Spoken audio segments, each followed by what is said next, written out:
Hi, everyone. I'm going to be reading from the book of Ruth, chapter 1, 1 through 22. Ooh, I think you'll find that Ruth has a lot of observations that we can look at as it applies to today.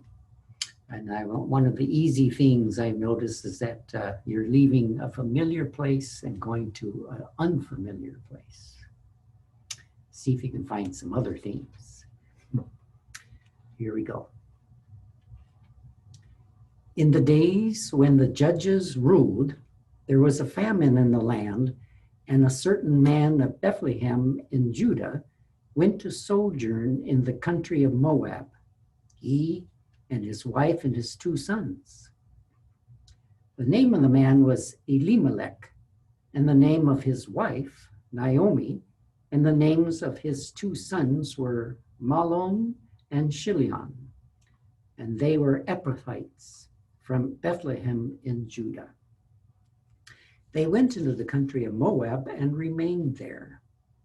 But Elimelech, the husband of Naomi, died, and she was left with her 2 sons. Well, these sons took Moabite wives, and the name of the one wife was Orpah, and the name of the other Ruth. And they lived there about 10 years. And both Mahlon and Chilion died, so that Naomi was bereft of her 2 sons and her husband. And then she started with her daughter-in-laws to return from the country of Moab, for she had heard in the country of Moab that the Lord had visited his people and given them food.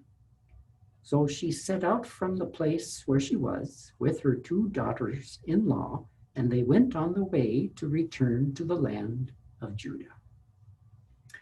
But Naomi said to her 2 daughters-in-law, "Go, return each of you to your mother's house. May the Lord deal kindly with you as you have dealt with the dead and with me. The Lord grant you that you may find a home, each of you in the house of her husband." And then she kissed them, and they lifted up their voices and wept. And they said to her, No, we will return with you to your people."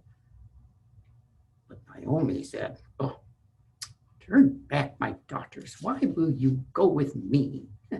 Have I yet sons in my womb that they may become your husbands? Turn back, my daughters, go your way, for I am too old to have a husband.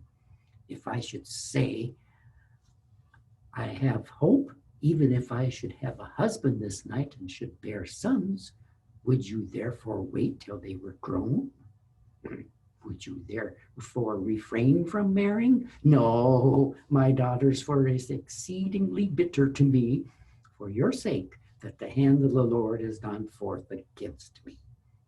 And they lifted up their voices and wept again. And Orpah kissed her mother-in-law, but Ruth clung to her. And Ruth said, "See, your sister-in-law Orpah has gone back to her people and to her gods. Return after your sister-in-law." But Ruth said, "Oh, no, entreat me not to leave you or return from following you. For where you go, I will go, and where you lodge, I will lodge. Your people shall be my people, and your God, my God. Where you die, I will die, and there will I be buried. May the Lord do so to me and more also, if even death parts me from you."